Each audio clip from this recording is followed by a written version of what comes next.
Good morning and welcome to our latest webinar. We are delighted to welcome Theo Priestley, who is our speaker today. Theo is a really well-known international speaker, author and futurist. And he is joining us today to talk about how we look forward, how we make our businesses go viral after the virus, how we take the positive from this and build our businesses for the future. We are absolutely delighted to welcome him. Theo, over to you. Thanks, Jane. Thanks for that introduction. I'm going to share my screen, hopefully. And we all know how technology works in these situations. And so any minute now, here we go. So hopefully you can see the starter screen here. Thank you for inviting me to give a talk on going viral. Hopefully this will give some of my insight and some business insight into how we can move our businesses forward in such unprecedented times. Obviously, COVID-19 is a virus. It's a virus that attacks people and attacks our immune system. It's also something that the pandemic is also attacking vulnerable parts of our businesses, your businesses. It's become apparent that most businesses may not survive this. We have to take some positives out of this, though, because I see that businesses and their operations are being stripped by the pandemic, by what's happening, by supply chains drying up, by working contracts and suppliers drying up. And it's exposing parts of our businesses that we potentially have been carrying for quite a while, or may not have, or should not, I should say, exist in 2020. And it's forcing people to look at their business and the reason why they are in business in the first place, which I was speaking on a podcast with a friend of mine in South Africa, and we were discussing the fact that we get wrapped up in the fact that we look at our business and the things that we sell and the services that we provide, and we have forgotten or lost sight of the problem that we were trying to tackle and solve. And I think what the pandemic is doing is giving us as businessmen, as business people, I should say, the opportunity to look at what was the problem that we were trying to solve originally when we started our business, our organization, and is it still valid in 2020 under these circumstances? So it allows us to look at, well, are we building new products? I mean, first of all, the product development process itself shouldn't really stop. We have ideas, they move to concept, we build business cases to evaluate whether there is a market there, whether there's a need.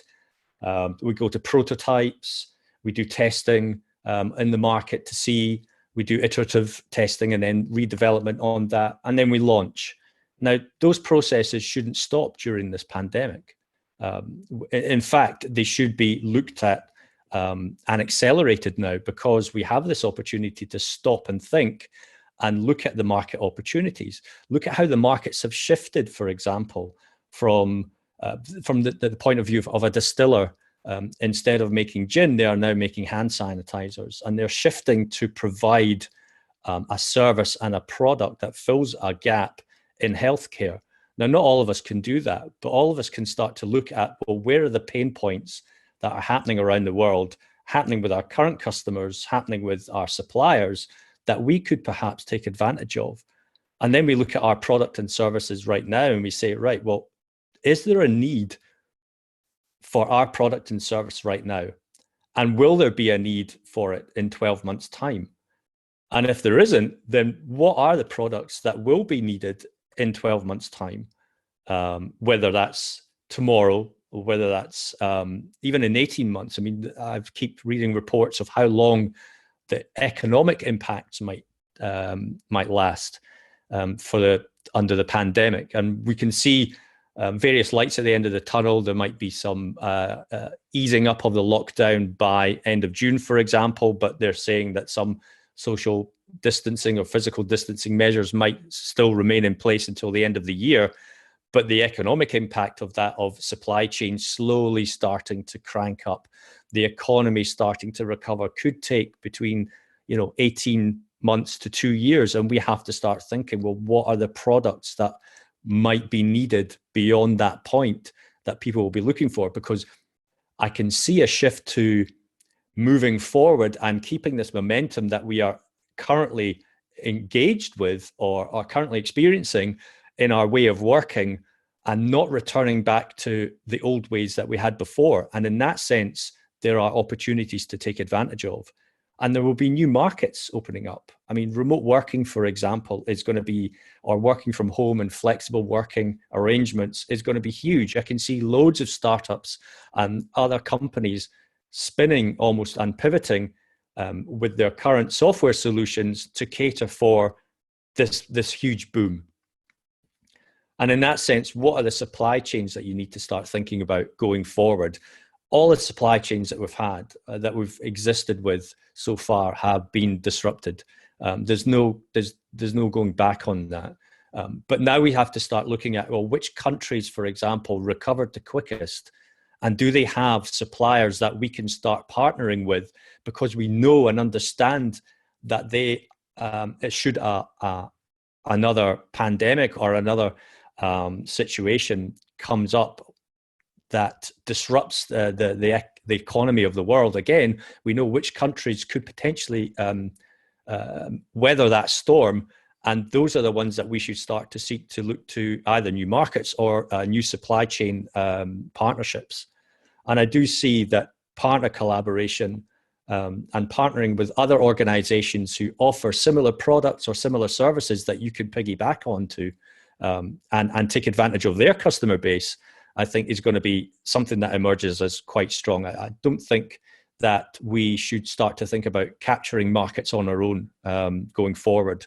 I think we should start to take advantage of economies of scale. I mean, it's not a new concept by any means, but I do think that as startups, we try to find gaps in the market that we want to own, but we often find that that those gaps suddenly become saturated because everyone else starts having the same idea, and then you've gone from the big fish to fighting for scraps on the table. And I think the way to survive is to start looking at partnerships with larger organizations that have bigger footprints that you can take advantage of. And they can obviously take advantage because they have additional services through you that they can offer their existing client base. So there's a win-win there. So new business models can emerge from that, and as a result, new ways of working.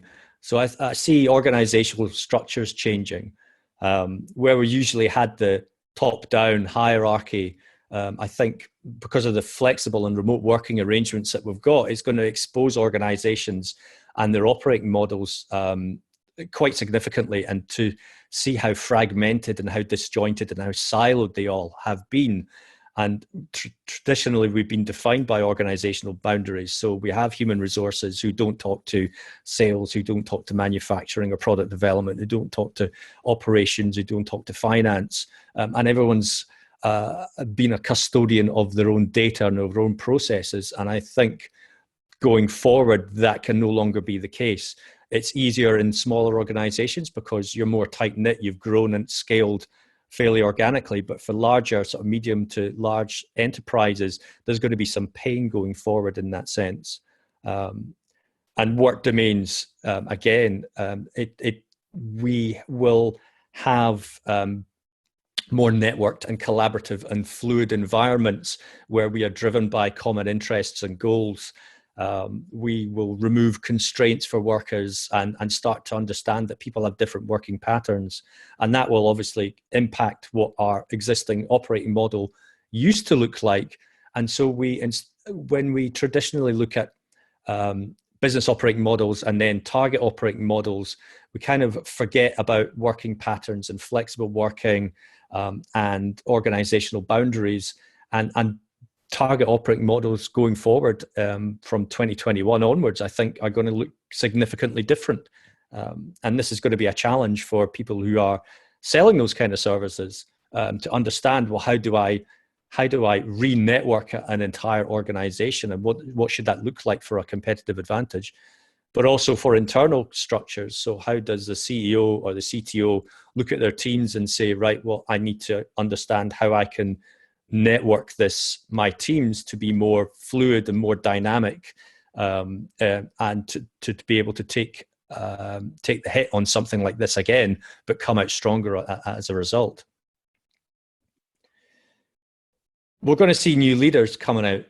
And again, I had this conversation on a podcast where people will rise to the challenge that they are set, and they are no longer defined by their job descriptions, for example. So where you find someone who was hired as a product manager, you might not know that in their spare time they're a photographer, or they're a graphic designer. And in smaller organizations, I think we can start to look at taking advantage of people's other skills to help weather the storm.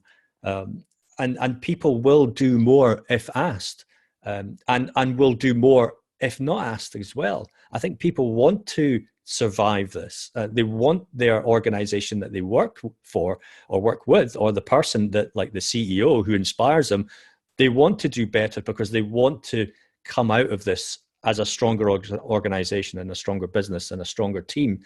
And you will find that there will be pockets of people who will rise, and you will actually spot as, well, you're a future leader because you went over and above. I asked you to do one thing, for example, and I expected you to perhaps just produce what you were given as a task, but you went over and above because you can see the value that it would bring to the organization to help us survive going forward. And I think these are opportunities to look for in your organization. It's not just about products and profit, but also about people.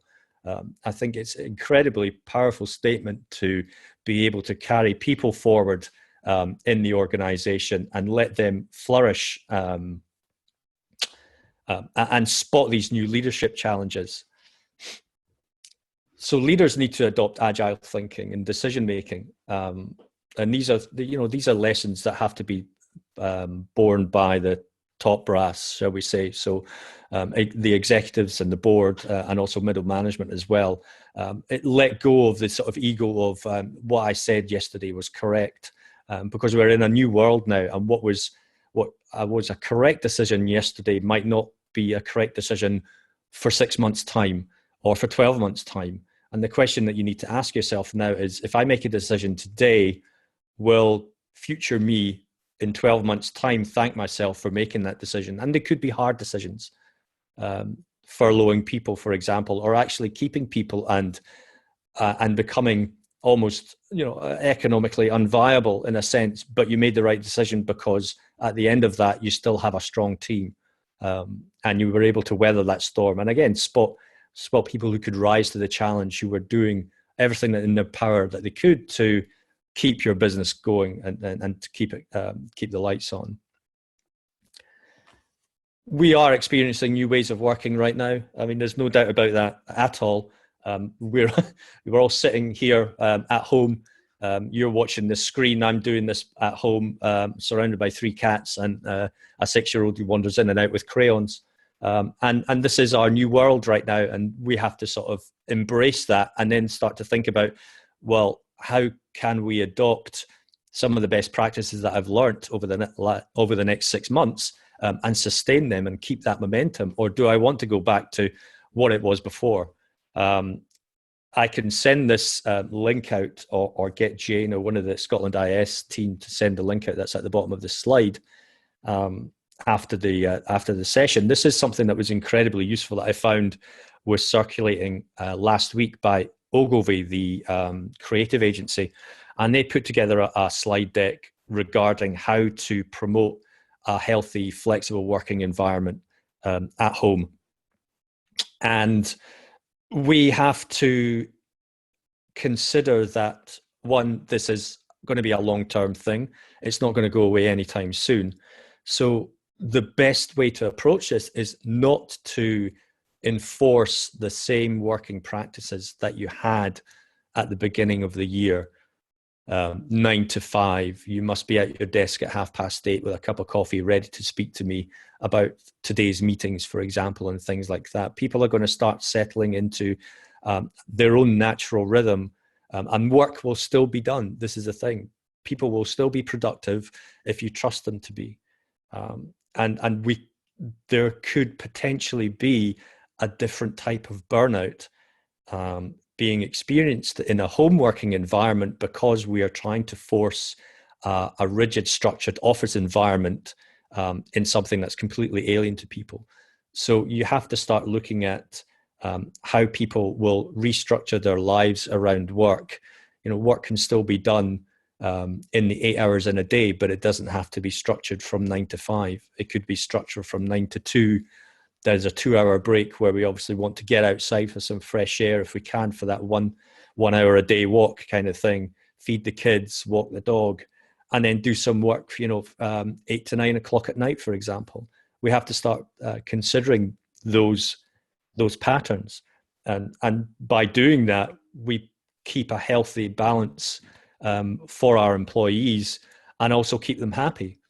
Because I think what you do during this period, and it's been said many times across different media platforms right now, people are keeping score of what companies are doing for their employees during this time. And the ones who don't treat their employees the right way are going to suffer.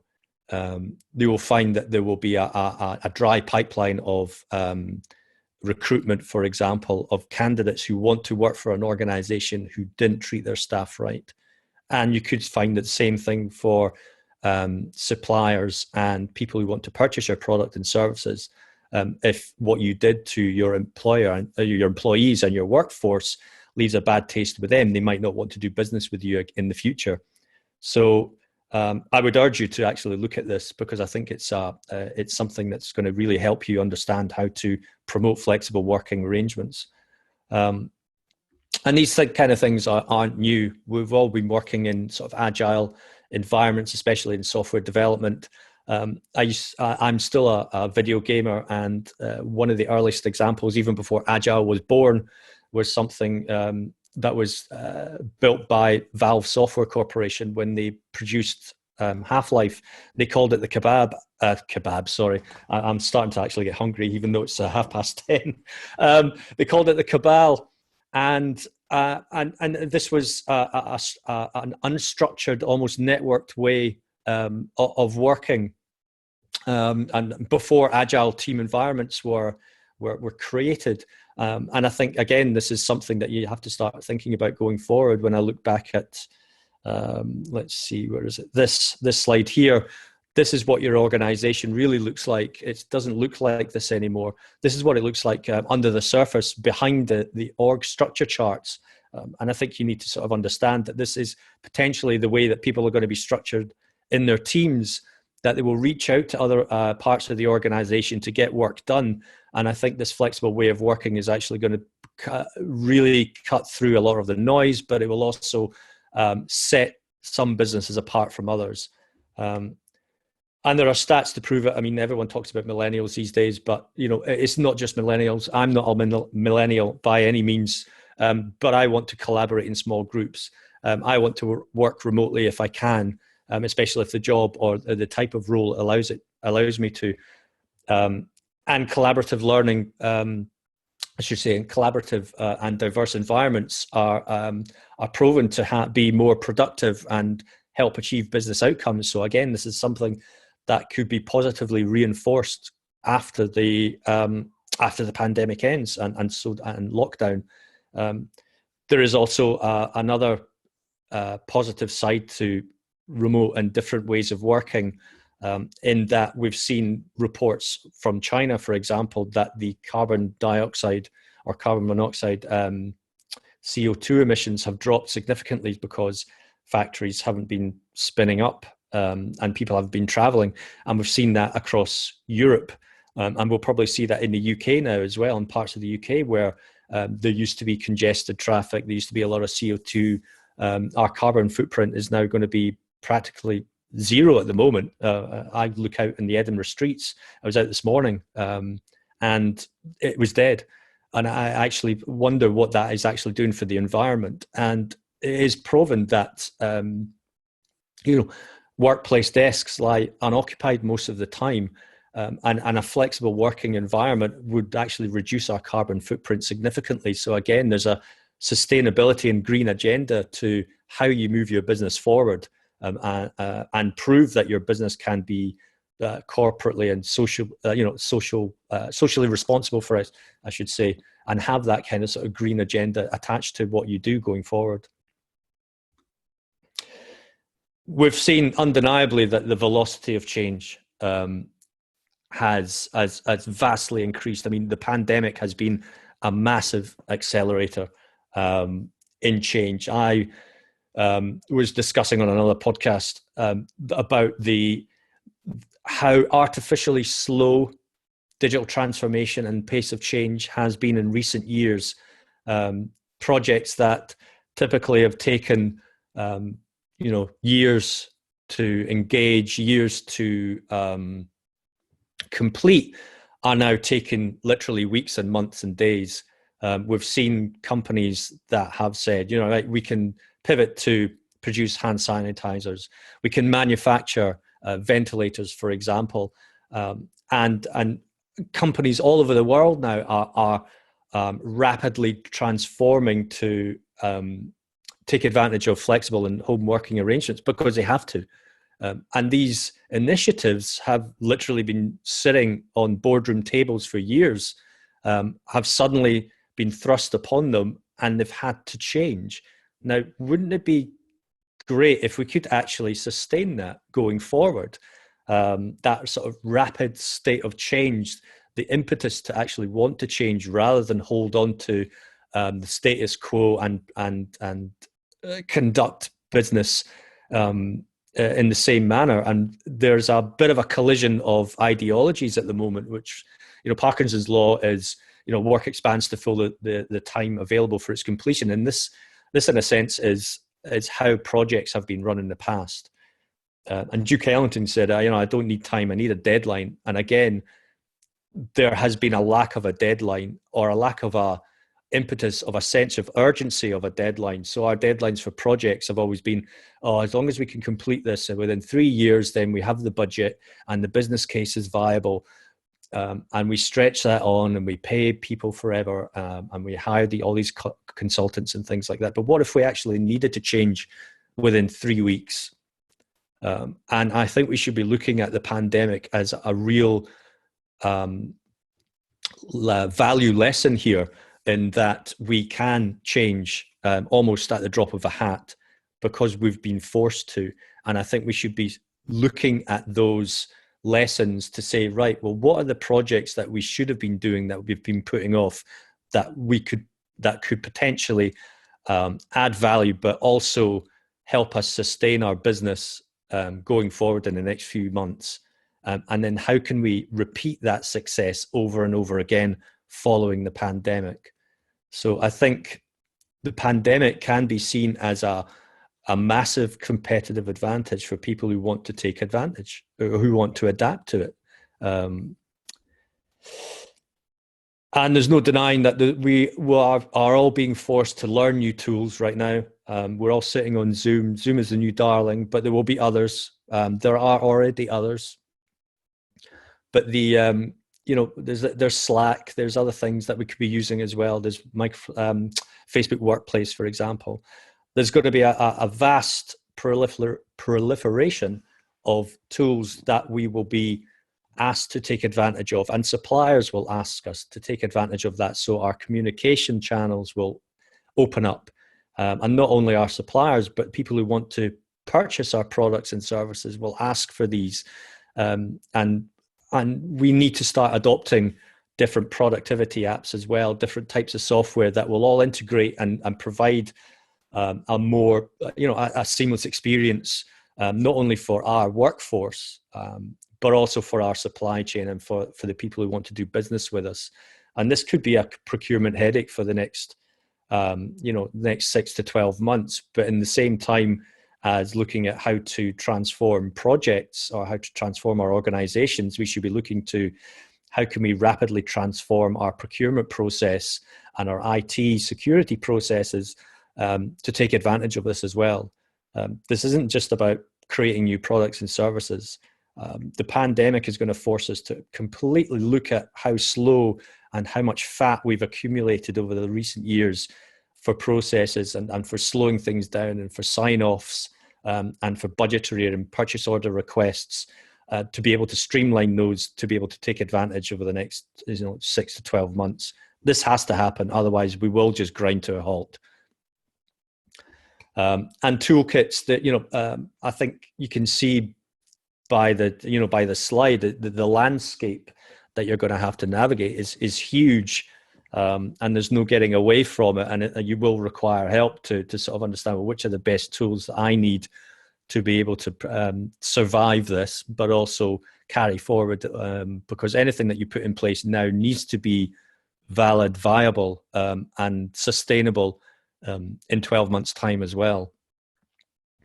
And like I said before, you have to start thinking about integration as well. So Slack, for example, has something like, I think there's 1,200 different tools that you can integrate with Slack. And I'm using Slack as an example because that's obviously a workforce channel that people will turn to for allowing for instant communication on top of their Microsoft Office kind of tools, or unless you use Teams. But you have to start looking at what other tools out there beyond the ones that you already know about can actually integrate with this. How open is the ecosystem that you're about to invest in to be able to promote a flexible workforce, a flexible supply chain?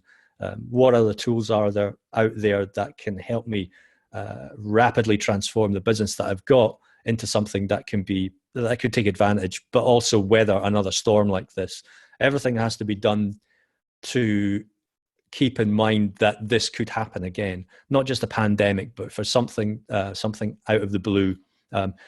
People call this a black swan event. Pandemics are not black swan events. Pandemics have happened throughout history, and this is actually an event that was badly planned for, that no government actually took advantage of science and knowledge and understanding from history, and as a consequence of which, businesses weren't prepared for it either. But we can be prepared going forward. I've left sort of marketing last here for a reason. It's difficult because what do you do in a situation like this where people are looking to batten down the hatches and you don't know what the spend is going to be? People are looking to sort of keep their workforces or let people go. And how do you take advantage of a pandemic and not be seen as predatory in a way in your messaging? And the only way I can think about this right now is that you just need to let people know that you are still in business. You need to communicate to your suppliers. You need to communicate to your current customers that, this is what you plan to do over the next 6 to 12 months. I think transparency in your marketing and the transparency in your communications, not only to your employees, but also to your current customers and your suppliers, is absolutely paramount. So people have that sense of comfort that you are in control, and they feel comfortable in knowing that although there might not be any product or service or any purchase orders coming from you in the short term, that you are intending to weather the storm and also re-engage when things start spinning back up again. And I think those are the messages that are more important than just simple marketing and doing what things that McDonald's did, for example, which is, cheap marketing ploy and separating their golden arches to show that they're doing social distancing. I don't think people are interested in any of that right now. I think people want to hear what you are doing and how you are managing your business and how you are managing your employees and how you are managing your invoices and your purchase orders and your supply chain, to let them know that, one, you are still in business, but two, that you are ready to be re-engaged when things calm down.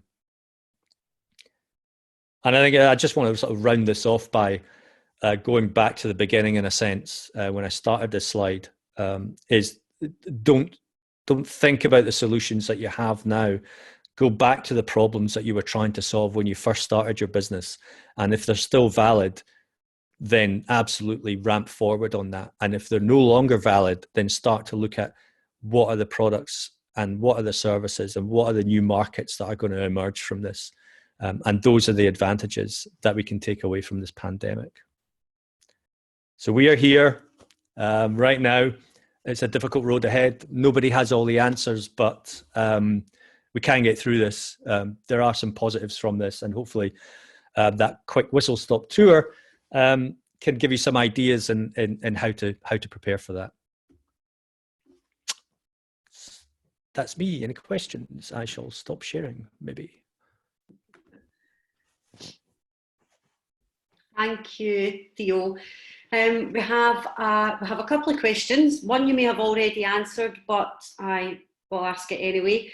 Sure. So what are the 3 key skills does a leader need just now and to have to be able to come out the other end of this?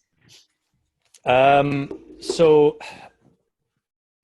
transparency is one, because you're not only talking to your employees, but also the outward audience. And I think for a leader who obviously has a social presence as well, I think it's important that you make your presence felt and known to the market as well, to let people know that you are still in business. This is what you intend to do to weather the short term, what you intend to do for the medium term and long term.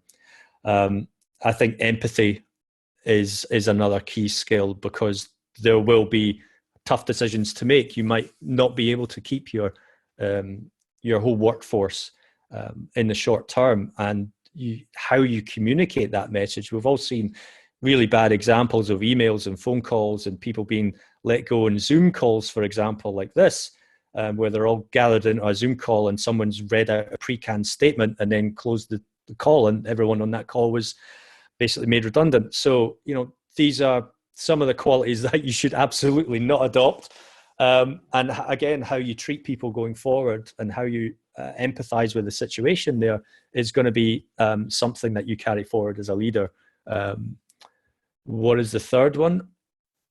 I think probably being able to take accountability, I think, of what you do, and standing up and just being true to the ethics and the mission that you started and founded your company on in the first place.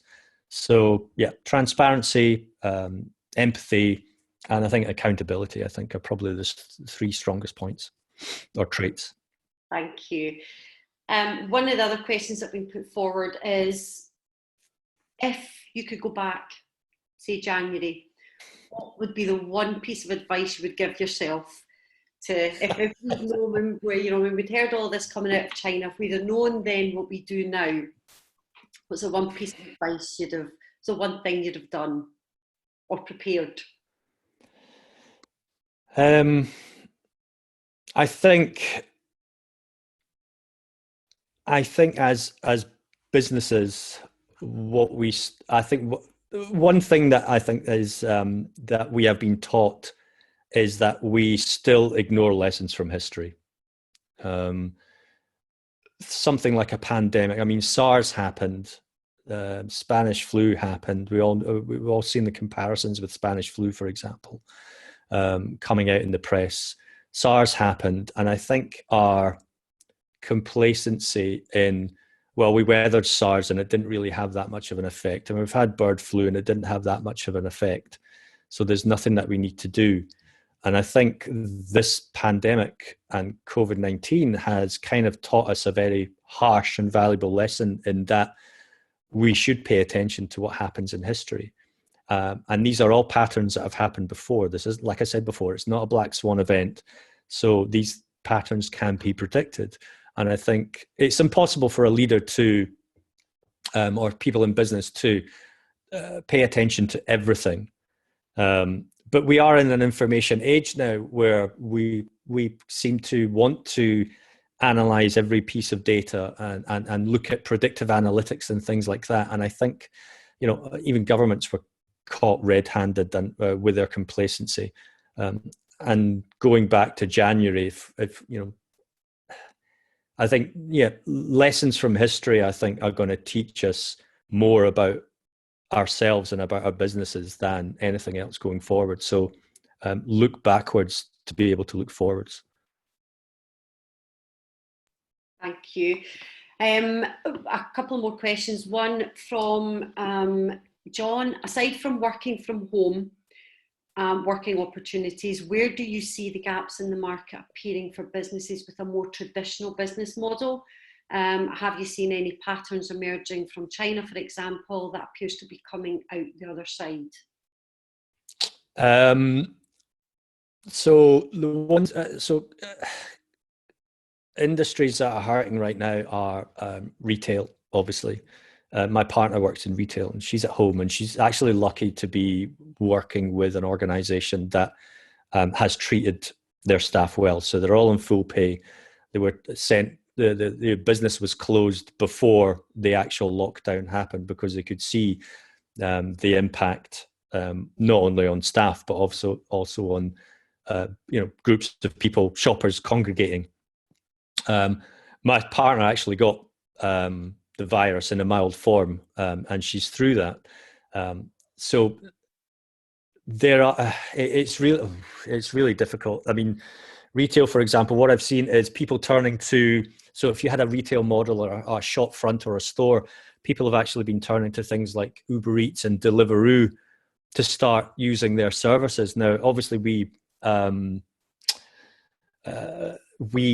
attach those services to just delivering food and drink and carryouts.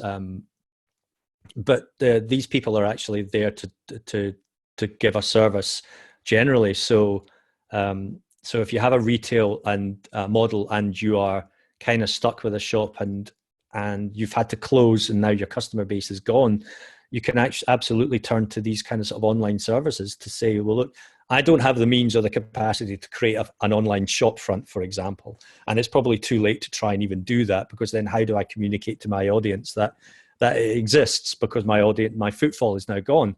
But if I can take advantage of these other services that are allowing small organizations and small businesses to sign up, fishmongers, for example, could easily open up again, obviously behind closed doors.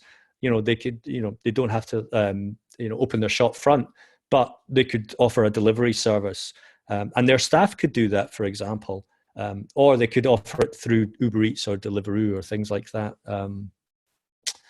That's the immediate one. I mean, manufacturing, I think, is going to really hurt just now. The only example that I've seen out of manufacturing is people turning to sort of cloud-based managed services that can sort of keep 3D printing and things like, and those kind of sort of simpler manufacturing processes going. But for other ones, it's really difficult. I think the social distancing aspect is hurting a lot of people. It's really hard to keep 2 to 3 meters apart in a factory environment. And I've started to see reports from doctors basically saying, if you cough doesn't dissipate in 2 meters, it's actually 20 feet. So, so wearing masks and the supply of masks is obviously a really big issue at the moment. So, if you work in these kind of sort of close quarter environments, do you have the supplies to keep your staff safe with gloves, with masks, hairnets, all that kind of sort of thing? So I don't have the answer, really. I could waffle on for another hour, but I really don't have a hard and fast answer. If you can take advantage of other online businesses that offer a complementary service that you've never used before, then I would look to those to try and keep your sort of products and services going, in a sense. Cool, thank you.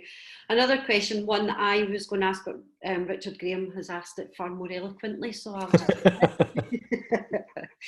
how do we get our newly adapted products or service offerings noticed by our target audience, and when is so much COVID-19 noise online and conferences, etc., are not an option? So it's that whole piece of, I suppose, when is it, for me, sociably acceptable to not, I don't mean sociably acceptable to take advantage, but you know, it's that whole marketing piece. How do you market those new products and services that you have, these newly adapted ones, and it be, you know, to highlight to your target audience without looking like you're an ambulance chaser, I suppose. Yeah. So, I mean, if you look at Zoom, for example, I mean, they've done absolutely, I don't think they've had to do any marketing whatsoever because people have just naturally drawn to it. And House Party is another app that basically allows people to be randomly sociable at home. There's another particular sort of desktop based or desktop managed service that you can have in the cloud. Obviously, I'm not going to name them because, you know, they can do their own marketing, but, you know, they were offering sort of free trials to get people up and running to use their service, and that's quite an interesting hook in something like this. Is that if you have something like service that's obviously service based, you can offer a free trial to get organizations up and running really quickly to prove the value immediately, and to, you know, that can keep their business and their employees productive and fruitful. In terms of marketing, there's no hard and fast rule as long as your marketing is not blatantly taking advantage of it. So if you're not saying, hey, if you've got COVID-19, come to us because we can sell you a mask, you know, that to me is, you know, taking the PISS, and you will be shot down, and you'll probably, you know, your business will suffer immeasurably, and you might not recover from that kind of negative reputation. But if you say, we've got masks and we're looking to supply the NHS and we're looking to supply doctors, and come to us, please, you know, and this is a new market for us, please be patient. That to me is an acceptable form, because one, you're providing a service. Two, you're highlighting the fact that it's something new that you've not done before, and you might not get it right the first time, but, you know, you know, you're trying to help a problem in a new market, and it's something that you really want to do, and something that you really believe in, and it still sits behind the values of your organization. And I think that's really important, as well as to play on the values of the organization as well. So if you have values and a mission statement, not so much the mission statement, but the values that you hold fast to, then I would use those as an example of you going to the market with those kind of messages. Use your values for sure. Another question we have is best way to communicate then with your customers. We're doing lots on Zoom, which is new, certainly for Scotland is, and lots of the other bodies that we're working with. But is it email blasts? Is it marketing platforms? Is it LinkedIn? What's the best form? Does it matter? Is it, you know, all of them? Yeah, it's a combination of all of them, to be honest. It's what is, you know, what does your target audience use? Whether it's LinkedIn, whether it's email. If you're a small business and you have limited numbers of suppliers and customers and things like that, then I would make it personal. I wouldn't do an email shot using MailChimp, for example. I would keep your communications sort of concise, to the point, but again, transparent and honest about it, and also offer some empathy towards, you know, what your customers and what your partners and what your supply chain might be feeling as well, because everyone's under the same boat. So so having that sort of empathic tone to your messaging, I think, is going to be key.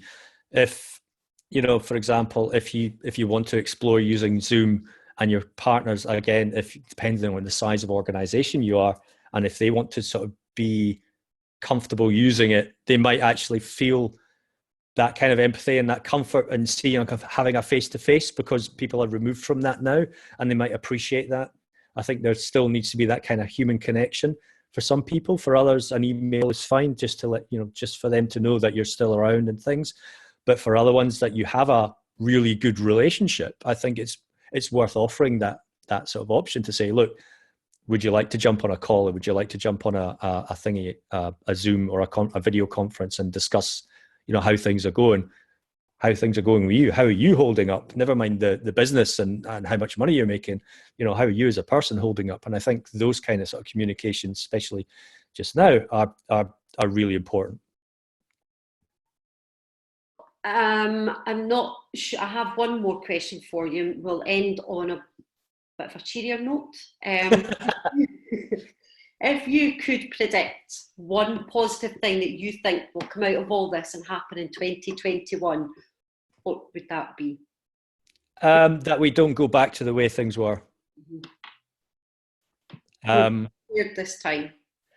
It's Yes. that preparation of, if this happens again, businesses can almost lift and shift.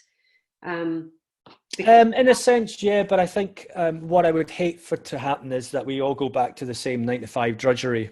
I think this should really open everyone's eyes into new ways of working, and that new ways of working are achievable, and that we can do amazing things in very short periods of time.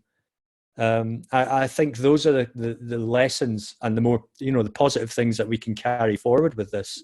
We can do amazing things when we're forced up against the wall to adapt. I think we should start carrying that forward, not being forced up against the wall, but that kind of sense of urgency and impetus and wanting to do rapid things, rapid, amazing shifts and changes, not only for business, but for society. Look at the impact that it's had on, on the climate, for example, everyone working from home. Now, we're never going to see, I'm not going to say never, we won't see a huge shift like that permanently where people will be at work from home 4 to 5 days a week. But I think that flexibility to be able to do that a couple of days a week and stuff like that should carry forward. And then you look how quiet things are. It's almost like, if you see nature coming back onto the streets and stuff like that, it's actually really, really nice. You're seeing foxes on the road. You're seeing like creatures kicking around on the streets and stuff like that. And you just think this is actually quite a nice, happy environment again. And I'd love to see that carried forward. No, I agree. And the sun's been shining most of the time. I'm going to put that down to less chemicals in there. Let's put that down to us all working from home. Well, thank you, Theo, for taking time out for us today. Really appreciate it. Thanks to everyone for joining us. We have a number of webinars set up over the next couple of weeks. We'll make sure you get a note of them, and we will make sure we've been recording this webinar, so we'll make sure we get a copy of that out to everyone and a copy of the slides out to everyone later today. So again, unless there's any other questions for Theo? No? You're free to go. Thanks, Theo. Very much, guys. Thank you. See ya. Bye.